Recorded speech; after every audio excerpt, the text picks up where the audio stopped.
우리와 함께 하시는 임마누엘 예수님을 생각하면서 계속해서 성탄의 기쁨을 누리기 원합니다. 그래서 준비했습니다. W가 묻고 목사가 답하다. 이름하여 더묻 목답에 오신 모든 분들 환영합니다. 네, 이렇게 열렬히 환호해 주셔서 감사합니다. 저는 오늘 더묻 목답의 진행을 맡은 마가다락방의 이봄입니다. 여러분 반갑습니다. 네, 바로 저희의 궁금증을 해결해 주실 분도 바로 소개하겠습니다. W의 영성, W의 지성, 정한효 목사님 모셨습니다.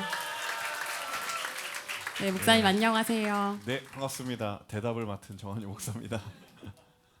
목사님, 저희가 사전에 링크 통해서 정말 많은 질문들 받았잖아요.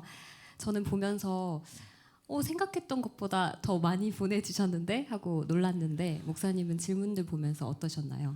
네, 사실은 그 처음에 이제 질문 오픈하고 나서 질문이 한 2개인가밖에 안 들어왔어요. 그래서 이걸 이렇게 안 들어오면 질문을 그럼 우리가 만들어야 되나. 그래서 좀 더 기다려 보자 했는데 한 주가 지나고 나니까 많이들 이렇게 질문을 넣어주셨더라고요. 그래서 보면서 정말 신앙생활하면서 궁금한 게 이렇게 많구나라는 것과 그리고 또 이렇게 참여하고 싶고 알고 싶어하는 내용들이 있구나. 그래서 그런 마음들을 느껴서 또 즐겁게 잘 준비해야 되겠다라는 그런 생각을 하게 됐어요. 네, 맞아요. 네. 또 이렇게 목사님이랑 같이 또 이야기를 들으니까 이 시간 저희가 나눌 대화가 더 기대가 됩니다. 더묻 목답의 모든 질문들은 저희가 사전에 2주 동안 W 지체들에게 질문을 받아서 드리는 건데요. 신앙생활을 하면서 생긴 궁금증 그리고 크리스마스를 떠올렸을 때 생긴 물음들을 차곡차곡 모아봤습니다. 그럼 이제 바로 지체하지 않고 목사님께 첫 번째 질문 드려보겠습니다. 크리스마스와 관련된 질문 이전에 저희가 신앙생활을 하면서 맞닥뜨리게 된 고민들을 먼저 여쭤보도록 할게요. 질문입니다. 네, 목사님, 크리스천은 로또를 사면 안 되나요? 라는 질문이 있었는데요. 목사님은 한 번도 복권 사보신 적 없나요? 이건 네. 개인적으로 제가 궁금해서 네, 여쭤보는 거고요. 두 번째 질문으로 크리스천의 성형수술 어떻게 생각하시는지, 하나님이 못 알아보실까요? 라는 귀여운 부제를 달아주셨습니다. 네, 이제 로또를 사면 안 되는지, 네, 혹시 막 지금 주머니에 손 넣고 있는데 종이를 꽉 쥐고 계시는 분이 있을지도 모르겠는데, 사실 로또를 사면 되느냐 안 되느냐에 대한 성경에 그런 언급이 없잖아요. 그래서 그러니까 어떻게 해야 되나. 근데 이제 느낌적으로는 왠지 하면 안 될 것 같은데, 하지만 뭐 그렇다고 내가 범죄하는 것도 아닌데, 약간 그런 여러 가지 생각들을 할 것 같은데, 제가 이제 로또를 왜 살까 한번 생각을 해봤어요. 개인적으로 해봤던 기억이 있는데, 로또를 왜 살까?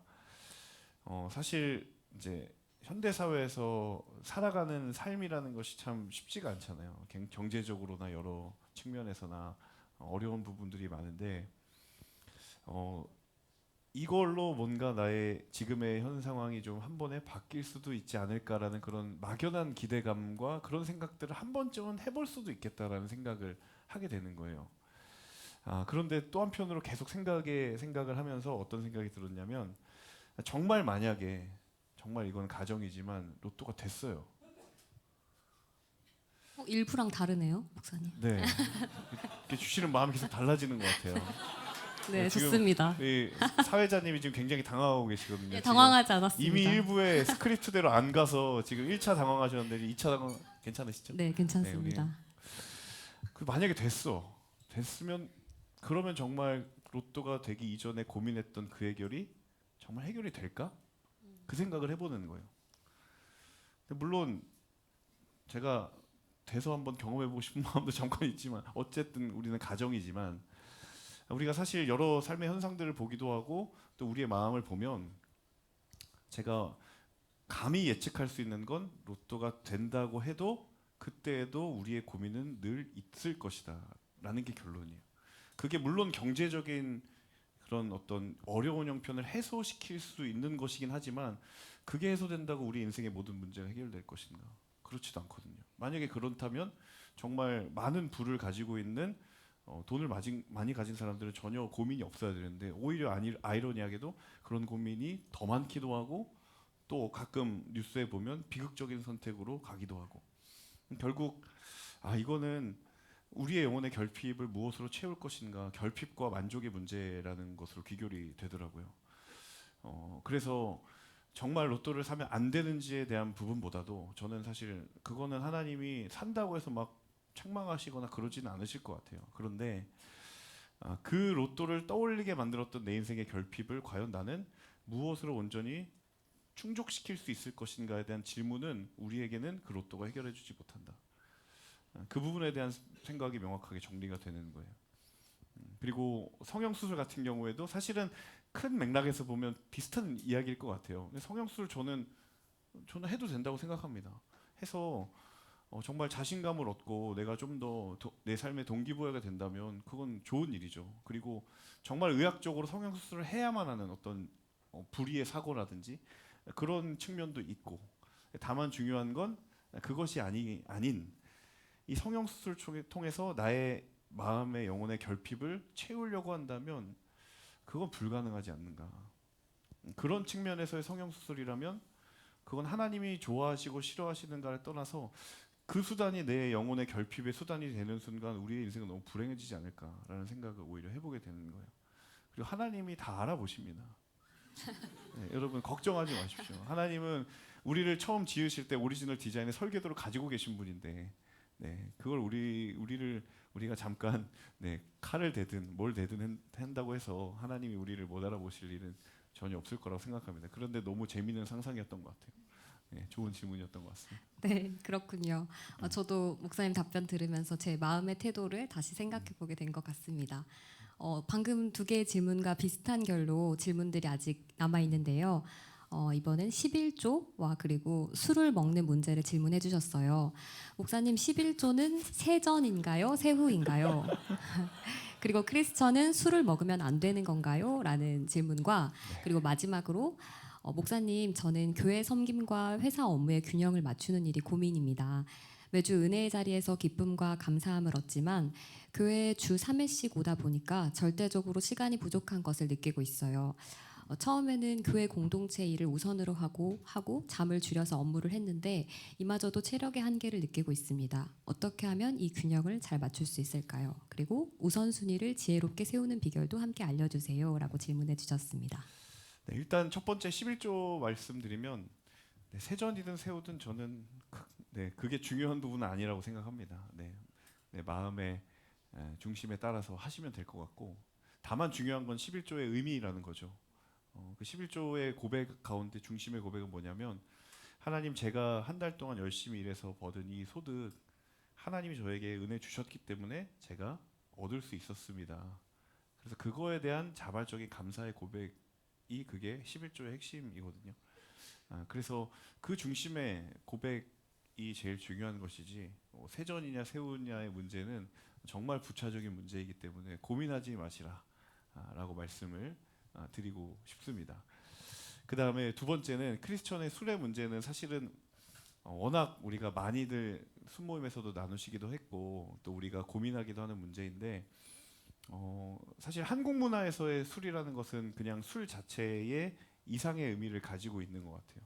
그 술 때문에 뭔가 내가 진급이 안 되기도 하고 그 술 때문에 내가 진급이 되기도 하고 그 술 때문에 관계가 넓혀지기도 하고 그러니까 술이 가지고 있는 함의가 사실은 그냥 단순히 마실 거리 외에 더 많은 이야기들을 가지고 있고 그리고 우리가 다 아는 것처럼 사실 한국의 이 문화와 정서상에서는 술은 항상 이렇게 하나님 보시기에 옳지 않은 자리와 짝하기가 쉬운 소재 중에 도구 중에 하나가 아닐까라는 생각이 들어서 여러 가지 생각을 하게 되는데 이제 크리스천들이 고민하는 부분은 이제 성경이 어디에 있냐 이것부터 일단 찾잖아요. 그러면 이제 가장 먼저 떠올리는 구절이 이제 술 취하지 말라 이런 방탕한 것이니 다른 거는 문자 그대로 해석을 안 하는데 이런 건 또 되게 문자를 그대로 해석을 하시더라고요. 그래서 술을 취하지 말라고 했다. 취하지 않으면 되지 않냐. 나는 주량이 세기 때문에 나는 말씀 이렇게 생각을 하시는 분들도 있는 것을 봤습니다. 그런데 사실은 신약에는 그런 얘기가 있지만 정말 그 성경의 말씀을 중요하게 여기시는 분에게 드리고 싶은 말씀은 구약으로 가잖아요. 구약에는 포도주는 입에도 대지 말라는 얘기가 있거든요. 그럼 이 구조는 어떻게 할 거냐? 네. 그러니까 결국에는 성경의 구절을 찾아서 나의 이 술을 먹는 행위에 성경적 지지를 얻고 싶은 거냐?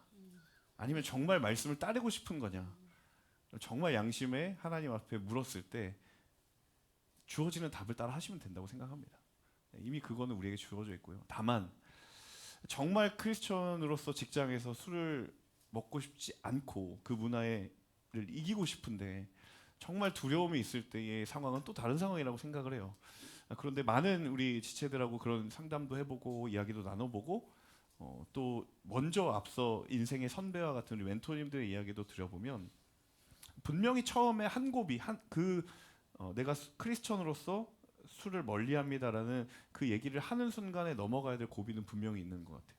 때로는 두려움을 감수해야 되기도 하고 때로는 이것 때문에 내가 소외되지는 않을까라는 그런 염려를 감수해야 된다. 그건 분명히 있다. 그런데 생각보다 많은 경우에 있어서 그걸 뛰어넘었더니 그것이 오히려 나를 인정해 주는 것이 되었다. 그러니까 세상이 그리스도를 인정하는 것은 그들의 문제이지만 내가 그리스도를 인정하고 있음을 그들이 인정해 주는 건 내가 할 수 있다. 하나님 그걸 하게 하신다는 걸 많이 봤어요. 그래서 지금 혹시 그런 고민을 하고 계시다면 하나님을 위한 선택을 하는 사람은 하나님이 책임져 주실 거라고 저는 확신합니다. 그리고 그게 성경의 약속이고 실제로 그 약속을 경험하며 살아가는 사람들이 있다. 그래서 용기를 잃지 않으셨으면 좋겠다. 라는 말씀을 드립니다. 그 마지막 세 번째는 이제 일과 교회의 균형 얘기했는데요. 저도 늘 고민이 있어요. 오늘의 교회 청년 사역을 하면서 특히나 대학 청년부는 우리 청년 리더십들이 많은 역할들을 하기 때문에 반드시 그 고민의 지점이 있을 거라고 생각을 합니다.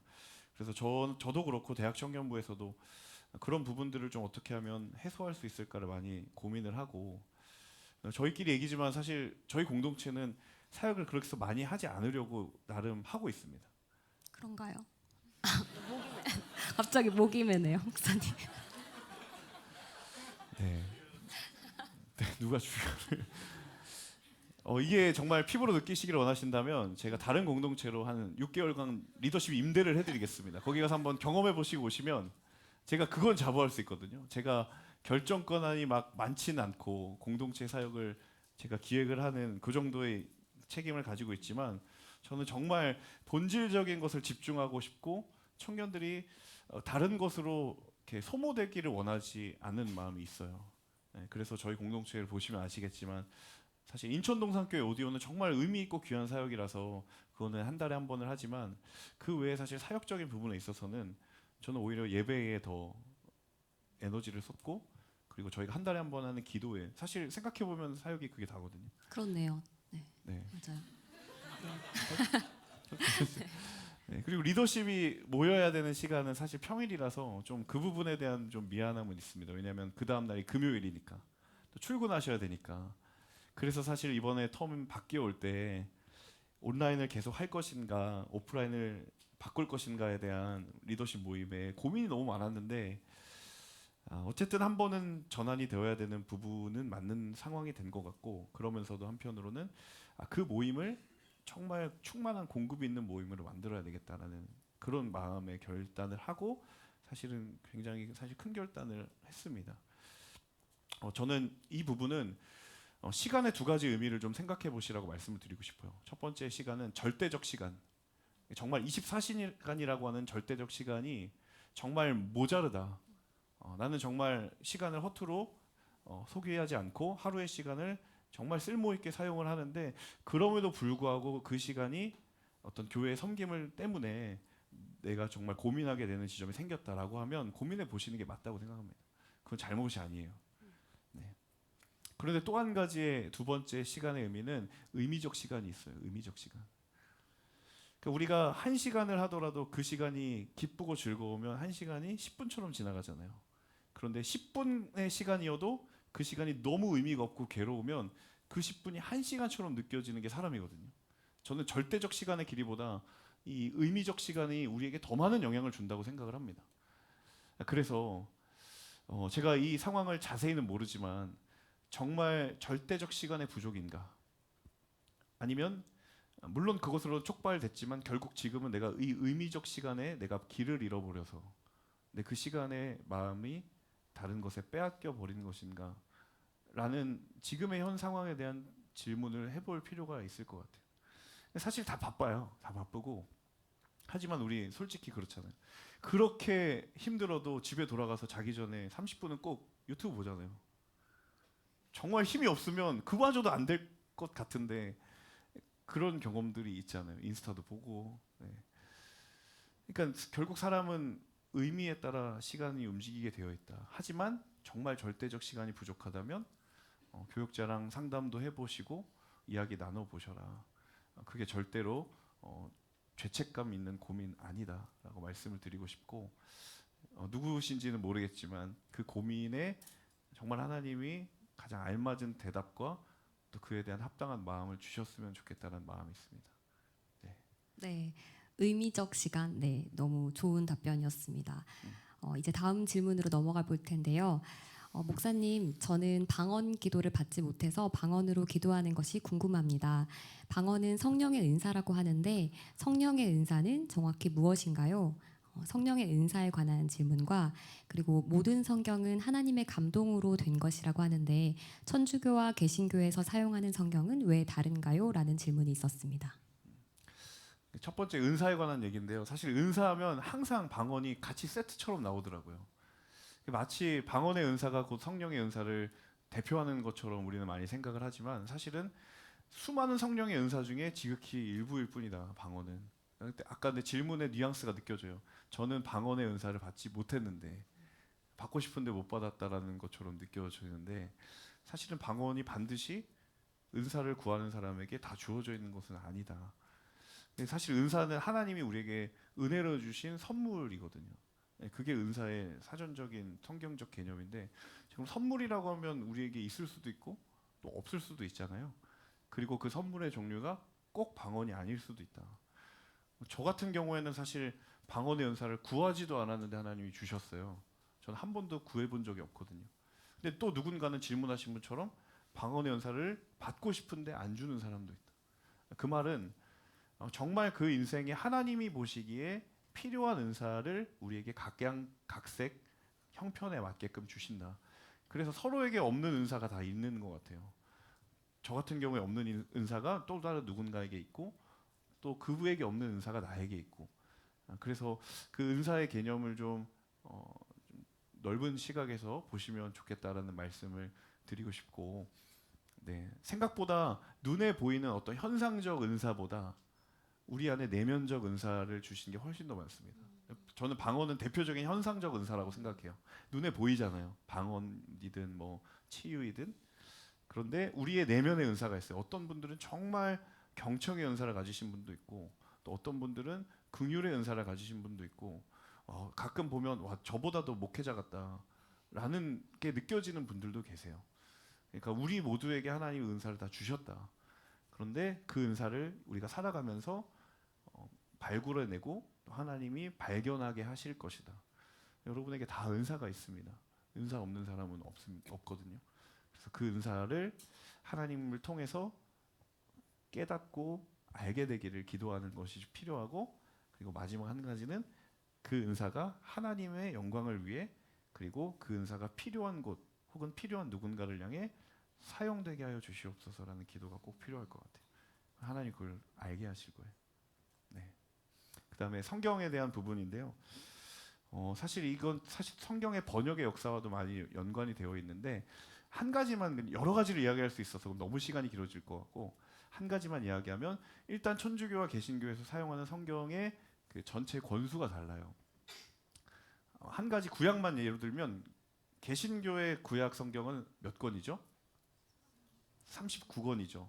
그런데 천주교 성경은 46권이에요. 39에다가 7권이 더 더해져 있어요. 근데 그럼 7권이 그러면 뭐 잘못된 거냐?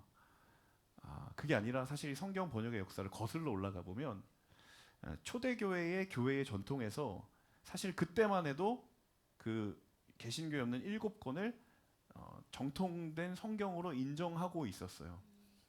특별히 이제 그 성경 번역본 중에 히브리어 성경을 그리스어 번역으로 옮긴 성경이 70인역이라고 하는 굉장히 중요한 성경이 있는데 거기에는 지금의 성경 배열과 구조와 다릅니다. 우리가 보고 있는. 네, 그리고 또 라틴어로 번역된 성경이 불가타 성경이라고 있는데 그 성경도 지금의 우리 성경과 달라요. 근데 시간이 흐르면서 이제 천주교는 그 교회의 전통을 중시해서 그걸 그대로 이어받았어요. 근데 개신교는 1517년에 여러분 잘 알고 계시는 종교개혁이 일어나면서 그 종교개혁 때 교회의 전통보다 솔라스크립투라 성경이 무엇을 말하느냐를 더 중심으로 잡으면서 그때 분리가 되면서 이 성경에 대한 재검토가 일어났고 지금의 이제 39권으로 이제 오게 된 부분에 성경의 역사가 있거든요. 이게 성경을 그러면은 무엇을 집어넣고 안 넣을 것이냐에 대한 기준이 있습니다. 그 기준들이 있고 그런데 그 부분을 다 말씀을 드릴 수는 없지만 교회의 그 전통과 역사 속에서 그 기준에 따라서 분류를 해왔는데 지금은 그래서 그렇게 나눠져 있다.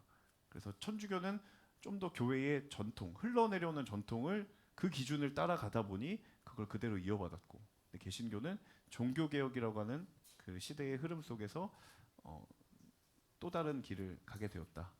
이 정도로 정리를 해드리는 게 이 졸린 시간에 여기까지 하는 게 좋을 것 같습니다. 질문도 많고 네. 성경 역사는 사실 할 얘기가 더 많지만 이 정도만 간단하게 네. 말씀을 드리겠습니다. 네, 간단히 해주셨는데 그래도 다른 점들이 콕콕 있습니다. 들어와서 있어요. 네. 네, 잘 짚어주셔서 감사합니다. 네, 다음 질문 드릴게요. 저희 부모님이 나이가 들어서 천국에 가시고 저도 시간이 흘러 천국에 가게 된다면 거기서 저와 부모님의 모습은 어떨지 궁금합니다라고 질문 주셨는데요. 그러게요, 목사님. 우리가 이 땅에서의 삶을 다 살고 천국에 가면 저희 모습은 어떻게 변하나요? 네, 천국에 가면 우리가 어떻게 변할까? 죽음 이후에 우리가 어떤 변화를 경험하게 될까에 대해서 사도 바울이 고린도전서 15장에 정확하게 이야기를 해놨어요. 그 본문이 바로 부활에 관한 본문인데 그 본문을 읽어보시면 중간에 이런 구절이 있거든요. 누가 묻는데 죽은 자들이 어떻게 다시 살아나며 어떠한 몸으로 나옵니까? 라고 질문을 이렇게 해놨어요. 그 15장 35절에 그런 얘기가 있고 거기에 대해서 이제 바울이 답변을 하는데 중요한 게 두 가지인 거예요. 첫 번째는 우리가 그때에 영원히 썩어지지 않을 몸을 다시 입게 될 것이다. 이게 중요한 첫 번째. 그러니까 지금 우리의 육신의 옷이 사실은 죽게 되면 다 썩게 되잖아요. 근데 천국에 가면 영원히 썩지 않을 몸을 입게 될 것이다라는 게 첫 번째고 두 번째는 하늘에 속한 이에 우리가 형상을 입게 될 것이다. 하나님이 우리를 창조하셨던 그 태초에 그 완전한 모습의 형상을 우리가 다시 덧입게 될 거다. 새로운 옷을 입는다는 얘기죠. 근데 그게 뭔지는 저도 모르겠어요. 그게 뭔지는 모르겠는데 그래서 우리 모두가 그 옷을 입는 그날이 오게 될 것이다. 그래서 되게 중요한 부활의 개념이 우리가 보통 어릴 때 죽으면 땅에 묻히면 여기서 영혼이 뿅 올라가고 몸은 여기 남고 막 이런 상상을 많이 하잖아요. 그런데 사실 성경의 부활의 개념은 몸이 부활하는 거예요. 네, 영혼만 부활하는 게 아니라 우리 몸이 썩어지지 않을 몸을 입게 되는 몸의 부활을 이야기합니다. 네, 사실 근데 영혼만 딱 올라간다라는 게 그게 이제 초대교회 이단 중에 하나 영지주의 이단이거든. 몸은 다 부정한 거라서. 근데 성경이 말하는 건 우리의 몸도 온전한 몸을 입게 될 것이다. 자, 그럼 관계는 어떻게 될 거냐? 부모님과 우리의 관계, 우리 뭐 못 알아보면 어떡해요? 너무 슬픈 얘기 아니에요? 천국은 그렇게 슬픈 곳이었나요? 뭐 이렇게 얘기할 수 있는데 예수님이 마태복음에서 그 바리새인들에게 질문을 받거든요. 사실 예수님 곤경에 빠뜨리려고 질문한 건데 거기에 보면 이런 얘기가 있어요. 바리새인이 질문을 합니다. 진짜 말도 안 되는 상황을 가정해서 질문을 하는 거예요. 어떤 집에 아들만 7인 집이 있었다. 그런데 첫 번째 아들이 결혼을 했다. 그럼 결혼을 하게 돼서 잘 살다가 이 아들이 죽게 되면 그 당시 율법에 따라서 동생이 형의 자리를 물려받아서 형수님을 모셔야 돼요. 형사취수제라는 제도가 있었거든요. 자, 그렇게 살다가 둘째 아들이 또 죽었네? 그럼 세 번째 아들이 또 이어받잖아요. 근데 세 번째 아들이 또 잘 살다가 죽었어. 네 번째 아들, 다섯 번째 아들, 여섯 번째 아들, 일곱 번째 아들이 다 형수님을 모시다 살다가 아들이 다 죽으면 천국에 가면 이거 누구의 남편이냐? 이 아내는 누구의 남편인가요? 라고 질문을 해요. 그 가족 개념이 어떻게 되느냐는 거죠. 그때 예수님이 뭐라고 얘기하셨냐면 천국에 가면 장가도 안 가고 또 시집도 안 간다. 이렇게 얘기를 하시거든요. 마태복음 22장에 그런 얘기가 나오는데, 그러니까 아예 우리가 생각할 수 없는 새로운 가족의 개념이 생기는 거죠. 근데 그것이 지금 뭔가 그러면 우리 이산 가족 아니에요? 이런 개념이 아니라 우리의 생각을 우리의 개념을 뛰어넘는 가족의 개념이 분명히 천국에 있는 거죠. 예수님이 그렇게 얘기를 하셨으니까. 근데 그것이 뭐냐는 알 수는 없지만 지금의 그런 우리의 상실의 느낌은 있지 않을 것이다. 천국에 가면 그렇게 될 것이다. 그래서 부활하는 순간 우리 모두 완전한 성형수술을 하는 거죠. 아까 성형수술 질문 나왔는데 우리 모두 네, 서로를 알아볼 수 없을 정도로 완벽한 비주얼을 갖게 되지 않을까. 네, 그리고 그때 갔을 때 우리의 관계들은 우리가 상상하지 못했던 네, 정말 온전한 관계를 우리가 누리게 될 것이다. 이게 사실 성경의 얘기입니다. 네, 천국의 모습이 진짜 그려지는 것 같았어요. 목사님의 대답도 날로 계속 발전되고 있습니다. 네, 이제 감사합니다. 네, 크리스마스와 관련한 질문들 드려보겠습니다. 목사님, 크리스마스는 어째서 12월 25일인가요? 크리스마스 이브는 성경적으로 의미가 있는 걸까요? 네, 작년에 이 질문이 나와서 또 한번 대답을 드렸던 기억이 있는데 일단 결론부터 말씀드리면 예수님이 언제 몇 월 며칠 태어나셨는지 사실 아무도 알지 못합니다. 정확한 날짜를 알 수는 없고요. 하지만 그럼에도 불구하고 우리가 12월 25일을 지키는 이유가 뭘까라고 하면 이제 역사의 기록을 거슬러 올라가 보면 한 4세기 말 정도에 예수님의 탄생을 기념한 날짜가 12월 25일로 이렇게 지키기 시작했던 기록이 있습니다. 그래서 그냥 추정을 할 따름이에요. 12월 25일로 그렇게 기념한다. 그런데 이제 크리스마스를 공격하는 진영에서 뭐라고 얘기하냐면 그 12월 25일이 하필 이교도의 축제일이다. 그런데 예수님의 탄생을 어떻게 그것을 차용하느냐 공격을 많이 하거든요. 그러니까 이건 사기다, 거짓이다 이야기를 하는데 오히려 반대로 우리가 생각해 볼 건 뭐냐면 많은 사람들이 그 12월 25일을 이교도의 신의 축제일이라고 이야기를 하지만 오히려 예수님이 그 날을 25일의 주인공이심을 선포하면서 그 신 때문에 즐거워할 날이 아니라 이 아기 예수님의 탄생 때문에 기뻐하고 즐거울 날이다라는 것을 어떻게 보면은 역설적으로 이제 반대로 이야기를 하는 그런 취지가 있는 것이죠. 근데 정말 날짜에 대한 궁금함이 있다면 사실 그 궁금함은 우리가 해소할 수는 없다. 추정할 따름이다. 하지만 그 25일을 하나님이 주인 되신 날로서 그 당시에 이교도의 많은 축제일들에 대해서 선포하고 선언한 그런 날짜다라고 말씀을 드릴 수가 있겠고요. 사실 크리스마스 이브는 성경적인 의미는 별로 없습니다. 네. 여러분 생일 전날 기분 좋지 않아요? 내일이 내 생일이네? 네, 그런 느낌. 네, 그런 느낌이죠. 네, 너무 기분 좋다. 네, 저희 아이들만 해도 생일 전날에 잠을 못 자거든요. 그리고 생일날에 진짜 일찍 일어나요. 이번 생일날에 막 새벽 5시 일어나가지고 네, 너는 기쁘지만 난 너무 피곤하다. 막 이랬는데 네, 성경적으로 의미는 없습니다. 하지만 정말 우리가 중요하신 분, 예수님의 생일을 기다린다면 저는 이분은 이분 나름대로 우리에게 너무 설레임이 있지 않을까 그런 생각이 있습니다. 네, 그렇군요. 크리스마스에 관한 질문들을 계속 이어가 보도록 하겠습니다. 이번엔 크리스마스에 빼놓을 수 없는 인물들이죠. 동방 박사들에 대한 질문인데요. 목사님, 동방 박사 세 사람은 누구인가요? 동방 박사 세 사람이 드렸다는 황금과 유황과 몰약은 어떤 의미가 있나요? 라고 물어봐 주셨습니다. 동방박사 세 사람에 대한 성경의 언급이 많지 않거든요. 그들이 그냥 했던 예수님을 경배했던 그런 그림들이 있고 도대체 이 사람이 누구냐에 대한 성경에 관심이 별로 없는 것 같아요. 그런데 일반적인 역사의 기록에도 이 기록이 없어요. 그래서 사실 알 수 있는 부분은 많지는 않고 그런데 저도 궁금해가지고 요즘에는 챗 GPT도 막 돼 있으니까 쳐봤는데 이름이 딱 나오는 거예요. 이 사람이라는 거예요. 근데 사실 여러분 GPT 아시겠지만 인터넷에 있는 이 모든 데이터베이스를 가지고 답을 주는 거기 때문에 사실은 그 명확한 대답을 하는 그 출처를 따라가다 보면은 사실 이단도 많고 그리고 생각보다 그냥 근거가 그럴듯해 보이지만 사실은 명확하게 할 수 없는 부분이 많습니다. 그래서 혹시 궁금해서 이름이 동방박사 세 사람이 누군지를 검색을 했는데 이름이 바로 나온다. 그건 그냥 걸르시면 됩니다. 알 수 없다가 맞아요. 알 수 없다.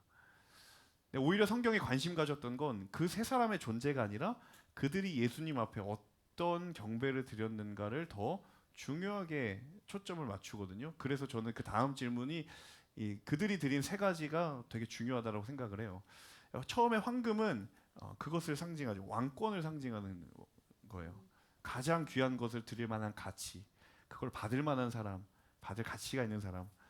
그러니까 그들이 예수님을 왕으로서 인정했다라는 것이고, 그다음에 유황은 예수님이 신적인 존재이시다라는 것을 상징해주는 두 번째입니다. 그래서 예수님이 인간의 옷을 입고 오셨지만 그분이 하나님이시다라는 것. 그리고 마지막 세 번째 모략은 이 모략이 또 어디서 나오냐면 예수님이 십자가에 달려 죽으시고 나서 무덤에 안치될 때 그 따르던 여인들이 예수님의 시신을 수습하거든요. 그때 뭘 시신에 바르냐면 모략을 발라요. 그러니까 이 모략은 장래와 죽음과 연관되어 있는 물건이거든요. 무슨 얘기인가 하면 예수님이 이 땅에 오신 이유가 십자가를 지시고 그 고난을 친히 받으러 오셨구나. 예수님의 십자가의 죽음을 예표하는 단어죠. 근데 그들이 그걸 알고 있었던 거예요. 그러니까 환상 가운데 혹은 주의 음성 가운데 예수님이 왕이시고 그분이 하나님이시고 그분이 인류의 죄를 대신 지시기 위해 여기에 오셨구나. 그래서 그 세 가지의 의미가 거기에 담겨져 있는 겁니다. 그리고 이 세 가지는 또 특별히 되게 귀한 거거든요. 그래서 또 한 가지 의미는 가장 귀한 것을 왕이신 예수님께 드렸다라는 의미가 담겨져 있습니다. 네. 네. 몰약의 그게 그런 건지 저는 네. 오늘 알았어요. 물리학의 그렇군요. 목사님, 한국의 크리스마스는 그럼 언제부터 시작됐나요? 또 질문 주셨는데요. 그리고 산타는 그럼 성경적인 걸까요? 크리스마스와 트리는 무슨 관계가 있나요? 라고 질문 주셨습니다. 네, 한국의 크리스마스는 저도 좀 공부를 해봤어요. 찾아봤더니 언제부터인가면 그 미국의 선교사님들이 한국에 들어오셨을 때 그때 이제 크리스마스라는 절기를 이제 전하기 시작했고, 특별히 선교사님들 오셔서 병원도 세우시고 학교도 세우셨잖아요. 그래 기관마다 이제 우리처럼 크리스마스에 행사를 하면서 이 땅의 조선인들이 크리스마스를 알게 되었다라는 기록을 제가 발견하게 됐고, 그리고 언제부터 공휴일이었는가 봤더니 생각보다 오래됐더라고요. 1949년에 크리스마스가 공휴일로 지정이 되었다. 거의 광복 직후에 크리스마스가 공휴일이 되었다라는 이야기가 확인이 되고요. 산타는 사실 성경과 관련이 없습니다. 산타는 관련 없고, 네, 산타는 관련이 없고 그냥 크리스마스 하면 떠오르는 것 정도 우리가 이해하면 될 것 같고요.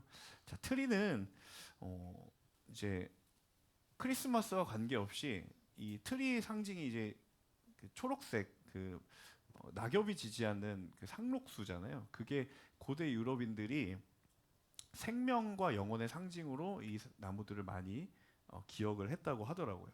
원래는 기독교와는 아무런 관계가 없었는데 이제 기독교가 유럽에 전해지면서 예수님이 생명이시고 예수님이 영광의 주인이시다라는 그 인식이 하게 되자 그것의 원래 상징이었던 트리를 사용하기 시작했던 거예요. 네.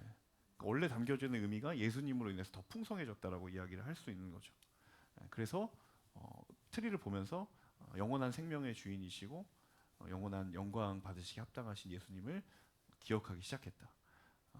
사실 우리가 뭐 촛불도 그렇고 여러 가지 소재들이 예수님을 떠올리게 하는 것들이 많잖아요. 그래서 그런 부분들 가운데 하나라고 보시면 될 것 같고, 네. 지금의 이제 크리스마스 트리의 문화는 저도 이제 좀 찾아봤는데 한 16세기 정도 독일에서부터 시작됐다라는 기록이 있습니다. 네. 네, 크리스마스와 유래와 의미를 다시 생각해 보게 된 것 같습니다. 또 이렇게 오늘 확실히 알게 돼서 너무 네, 좋은데요. 덕분에 저도 알게 됐습니다. 네, 이번에는 저희 공동체 지체들이 성경을 읽다가 궁금했던 점들을 여쭤보려고 하는데요. 질문입니다. 목사님, 예수님도 사춘기가 있었을까요? 죄의 유혹도 우리와 똑같이 받으셨을 텐데 어떻게 견디셨을까요? 네, 우리가 잘 알고 있는 것처럼 예수님이 완전한 하나님이시지만 완전한 인간의 옷을 입고 오셨잖아요. 그러면 성경에 정확하게 기록되어 있지 않지만 그걸 미루어 본다면 예수님도 사춘기가 있었겠죠. 왜냐하면 우리와 똑같은 마음의 갈등과 성정을 가지셨기 때문에. 하지만 그분이 완전한 하나님이시기 때문에 그것을 능히 이길 것도 예수님에게는 있었다. 죄의 유혹도 마찬가지죠. 죄의 유혹도 우리와 똑같이 죄를 유혹을 받지만 히브리서의 고백처럼 그분은 죄가 없으시기 때문에 그 유혹을 이길 수 있었을 것이다. 이 두 가지가 사실 우리에게 위로가 되죠. 예수님이 우리가 똑같기만 한다면 그저 공감이 되고 동감이 되지만 대안은 없잖아요. 답이 없잖아요. 그래서 그분이 완전한 하나님이심으로 말미암아 우리와 똑같기도 하지만 그분에게는 대안이 있고 대답이 있다라는 게 사실은 예수님의 완전한 신성과 인성이 우리에게 주는 중요한 메시지가 아닐까. 네, 저는 그게 예수님이 가지고 있는 소망의 이유라고 생각이 듭니다. 네, 그래서 예수님이 우리의 어려움을 모르시는 분이 아니다. 하지만 그분에게는 정답 또한 있다. 그럼 이렇게 예수님도 그 질풍노도의 감정을 느끼셨을까요? 그럴 수도 있지 않을까요? 네, 네. 그렇군요. 엄마랑 그렇게요. 예수님이 가끔 성경에 보면 이렇게 불같은 면이 좀 있으시잖아요. 막 독사의 자식들아. 사실 그게 그 성경에 그렇게 기록돼 있을 뿐이지 실제로는 그 욕이라고 봐야 되거든요. 그런 불같음이 있으셨다면 뭐 네. 그런데 범죄하진 않으시지 않았어요. 입으로 범죄하지 않으시지 않으셨을까? 네. 네, 이거는 저의 개인적인 그냥 생각이기 때문에 진리로 받아들이시면 안 됩니다. 네, 그렇군요. 네, 성경 질문 이제 마지막인데요. 바울 서신을 읽으면서 궁금하셨다면 질문해 주셨습니다. 목사님, 바울 서신을 보면 여성에 대한 권면들이 등장합니다. 예를 들어 여자는 교회에서 잠잠하라와 같은 현대 사회에서는 적용하기 어려워 보이는 말씀이 나오는데요. 이것을 어떻게 해석해야 할까요? 네, 만약 이 구절을 그냥 정말 문자 그대로 우리 W 공동체에 대입을 한다고 가정하면 공동체가 아마 존폐이기에 놓이지 않을까. 왜냐하면 정말 우리 자매 리더십들 얼마나 많아요. 저희 MC단만 해도 자매가 절반 이상이거든요. 진짜 위기입니다. 이러면. 이 말은 뭐냐면 사실 이 구절이 있어요. 정말 있고 그런데 제가 지금 정확하게 어디 몇 장 몇 절인지 기억이 안 나는데 그 구절 바로 앞에 뭐가 있냐면 그 구절이 정말 중요하다고 생각하거든요. 뭐라고 얘기되어 있냐면 하나님은 무질서의 하나님이 아니시다 라고 이야기를 하고 이 얘기를 해요. 무슨 얘기냐면 이게 이 문장의 방점이 여자에게 있는 게 아니라 사실은 그 뒤에 교회 안에 잠잠하지 않은 불안한 그 상황들을 두고 바울이 이야기를 한 거예요. 그러니까 무슨 얘기냐면 잠잠하지 않게 만드는 상황이 비단 여성이 아닌 남성이어도 바울은 똑같이 얘기했을 것이다. 그리고 그 말을 바꿔 말하면 그 당시에 초대교회에 굉장히 여성의 영적인 영향력이 적지 않았다. 실제로 그 바울이 목회했던 교회 중에 고린도 교회 같은 경우에는 그 교회의 개척 멤버가 누구냐면 루디아라는 여자거든요. 이 루디아가 자색 옷감 장수로 사도행전에 나와요. 이 사람이 돈을 많이 벌어서 교회를 세우는데 굉장히 1등 공신 같은 여성의 역할이 적지 않았어요. 근데 세상에서는 그렇지 않았죠. 그 당시에 헬라 사회에서는 여성은 계수를 하면 카운팅을 안 하고 패스하거든요. 남성만 세는 거거든요. 아이 빼고 여성 빼고. 그런 사회 속에서 교회는 여성을 인정했고 여성의 그 영향력을 굉장히 존중했다. 다만 사람인지라 교회 안에 자기의 입장과 자기의 생각들을 막 관철시키려고 했었던 그 교회의 소란스러운 잡음의 상황을 바울이 바라보면서 목회적 권면을 한 거죠. 질서를 지켜야 된다라는 그런 취지에서 이야기를 한 거기 때문에 이제 오늘 이후로 이 구절에 너무 깊은 시험 안 드시는 걸로 우리 모두. 네. 네, 너무 지혜로운 답변 감사합니다. 이제 벌써 더문목답의 마지막 파트인데요. 청년들의 스테디한 인생 토크죠. 결혼과 가정에 관한 이야기를 나눠보려고 합니다. 바로 질문 드려볼게요. 결혼, 괄호 열고, 비장함, 괄호 닫고, 결혼 꼭 해야 하는 걸까요? 네, 결혼을 꼭 반드시 해야만 한다라는 부분은 저는 거기에는 동의하지는 않습니다. 할 수 있고 또 하지 않을 수도 있고. 그런데 저는 이제 결혼을 한 입장으로서 결혼을 하면 유익한 점이 분명히 있다라고 말씀을 드리고 싶어요. 어떤 측면에서냐면 사실은 결혼을 하면 정말 모든 사람이 다 떠나가도 영원히 내 옆에서 나의 편이 되어줄 한 사람을 얻는 것 같아요. 네, 그것만큼은 분명한 것 같습니다. 사실 우리가 친한 관계도 많지만 엄밀히 말하면 우리는 다 남이잖아요. 결국 결정적인 순간에는 우리는 사람은 다 자기중심적일 수밖에 없어서 가족이 아닌 이상은 우리가 아무리 서로를 챙긴다고 해도 그렇게 하기가 참 어렵죠. 그런데 나의 배우자는 항상 그 자리에 있는 존재다라는 얘기를 해드리고 싶고요. 제가 아까 1부 때도 얘기했지만 제가 토요일 날 주례를 하고 나서 주례에 저희 아들을 초청해 주셔가지고 아들이랑 같이 갔다가 돌아오는 길에 물어봤어요.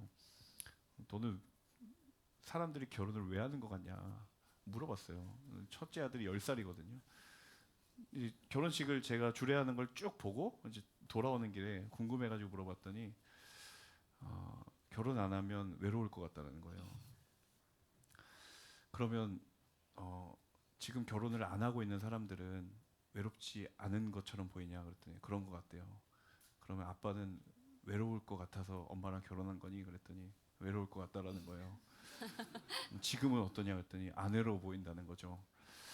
제가 이 질문을 이렇게 얼핏 준비하면서 갑자기 아들하고의 대화가 생각나는데 정말 그냥 어떤 감정적 외로움이 아니라 존재론적인 지지와 정서적 도움이 분명히 결혼에 있고 하지만 그럼에도 불구하고 그게 꼭 결혼의 의무사항이라고는 저는 생각하지 않습니다. 네, 정말 여러 가지 상황들이 있기 때문에 하지만 제가 드리고 싶은 말씀은 결혼하면 좋은 유익이 있다. 이 정도로 가름하면은 어떨까라는 생각이 듭니다. 네. 네, 그럼 반대의 분위기로 부모님이 반대하는 결혼이라면 꼭 해야 하는 게 맞을까요? 그리고 마지막 질문으로 내게 맞는 배우자를 알아보는 법이 있다면 알려주세요라고 질문 주셨습니다. 부모님이 반대하는 상황은 똑같지만 부모님이 무슨 이유 때문에 반대하는지는 정말 다양한 이유가 있을 거라고 생각하거든요. 정말 이건 제3자가 봐도 내가 결혼을 하려고 한 사람이 하면 나에게 정말 어려울 것이다라고 판단이 되어서 반대하는 경우가 있고 두 번째는 이제 한국의 특별한 독특한 상황이지만 부모와 자녀가 정서적으로 독립이 안 돼서 부모가 자녀를 놓아주지 못하는 거죠. 그런 경우에서의 반대도 저는 많이 봤거든요. 전자라고 한다면 저는 부모님의 말씀에 좀 귀를 기울여 볼 필요가 있다. 그런데 후자라면 좀 시간이 걸릴 것이고 내가 생각하는 타이밍과는 좀 더딜 수 있다. 하지만 그 결혼을 위해서 먼저 그 부모님과의 정서적 독립과 관계의 회복이 필요한 경우도 분명히 있다. 그래서 이 질문은 여러 상황들이 있기 때문에 제가 그냥 크게 두 가지 상황을 나눠서 말씀드리면 각각의 케이스대로 좀 생각을 해보시는 게 좋을 것 같다. 그리고 마지막 나에게 맞는 배우자. 우리가 사실 이 질문 안에 사실 우리의 방향성이 저는 들어있다고 생각을 합니다. 우리는 나에게 맞는 배우자를 내가 찾기를 원하지 내가 누군가에게 그런 배우자가 될 것이다라는 생각을 저 질문만큼 많이 하진 않거든요. 안 하는 건 아니지만 이제 TV에 막 연애나 이런 게 인고 부부 같은 커플들 나오면 연예인들 보면 예전에 한창 우리 그 연예인이었던 네, 그분이 막 정말 애처가 같은 모습을 막 보여줄 때마다 자매님들이 그러시더라고요. 아, 저런 남편 나도 얻고 싶다. 그런데 정작 우리 안에는 내가 누군가에게 그런 배우자가 되어야 되겠다는 생각에 많이 결여되어 있는 것 같아요. 그러니까 나는 그런 걸 얻고 싶은데 과연 나는 누구인가에게 그런 존재가 될 것이냐에 대해서 사실 정직하게 그 비율을 따져놓고 보면 글쎄요, 한 7대 3 될까요? 네, 꽤 후하신데요. 네, 방송 중이잖아요. 네. 그러니까 우리는 늘 이 우리 안에 있는 자기 중심성이 있어요. 그렇기 때문에 우리는 그 부분을 놓지 않아야 되고, 저는 정말 확신하건대 내가 나의 중심성을 내려놓고 내가 누군가에게 어떠한 존재가 되어줄까라고 생각을 시작하는 순간 여러분 보지 못했던 것을 보게 될 것이고 보지 못했던 사람을 보게 될 것입니다. 그리고 그 시선을 가지고 있는 누군가가 있다면 반드시 나를 알아볼 거예요. 그리고 그게 그분에게 최적의 짝꿍이 될 겁니다. 네. 근데 그게 참 쉽지가 않거든요. 네. 내가 손해 보는 것 같아 느껴지지만 결국엔 그게 나에게 유익이라는 것을 꼭 깨달았으면 좋겠어요. 네. 저는 이 질문을 뒤집어야 된다고 생각합니다. 질문을 뒤집어라. 네, 네. 결혼은 그렇게 하는 거군요, 목사님. 네, 그렇게 하셨죠? 네, 아멘. 네. 네, 저는 이제 참고할 수 없어서 아쉽지만, 네, 많은 이에게 전파하도록 하겠습니다. 네. 사실 질문 딱 하나가 더 남아 있는데요.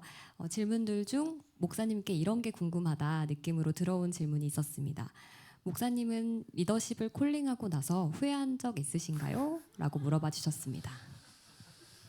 뭐 없다고 말하면 거짓말이고 뭐 있었습니다. 그런데 길지 않았습니다. 그 시간이. 네. 왜냐하면 애초에 처음 리더십을 세울 때 정말 누가 봐도 이 경우는 결격 사유다라고 생각을 한다면 사실 세울 수는 없죠. 그런데 그게 아닌 이상 세웠을 때에 각각의 리더십들이 가지고 있는 다듬어줘야 될 부분이 분명히 있고, 하지만 그것이 하나님의 시간 안에 분명히 그거는 성숙하고 성장할 수 있다라는 것에 대한 확신이 있습니다. 그래서 이제 후회는 잠깐이었다. 왜냐하면 저도 인간인지라 그런 어떤 이슈가 들려오면 약간 고개를 갸우뚱할 수 있지만 그게 근본적인 고민이 될 수는 없다고 생각을 해요. 왜냐하면 저도 그렇고 저도 지금 성장하고 성숙해 가야 하는 단계 중에 있기 때문에 그렇고, 다만 분명히 세우신 사람을 하나님이 하나님의 방법으로 빚어 가시는 경험이 저에게 있기 때문에 저는 그것을 의심하지 않습니다. 제가 늘 리더십들하고 이야기를 하는 제가 정말 좋아하는 성경 구절은 하나님의 은수와 부르심은 정말 후회하심이 없거든요. 그래서 정말 세워주신 리더십들이면 하나님이 만들어 가실 것이다 라는 생각이 있기 때문에 저는 늘 응원합니다. 네, 목사님의 따뜻하고도 진솔한 답변 감사합니다. W와 정한유 목사님이 함께한 더문 목답. 네, 사전에 받은 질문들을 이제 정말 다 드렸고요. MC인 제가 진짜 마지막으로 목사님께 하나만 더 질문 드려도 될까요? 네. 저희 청년들의 삶이 워낙 바쁘고 또 영적 전쟁도 치열한 가운데 살고 있는데 목사님 청년 사역자지시잖아요. 청년 사역자로서 청년 지체들에게 하시고 싶은 한마디가 있다면 특별히 오늘 우리 사랑하는 W 청년들에게 한 말씀 부탁드립니다.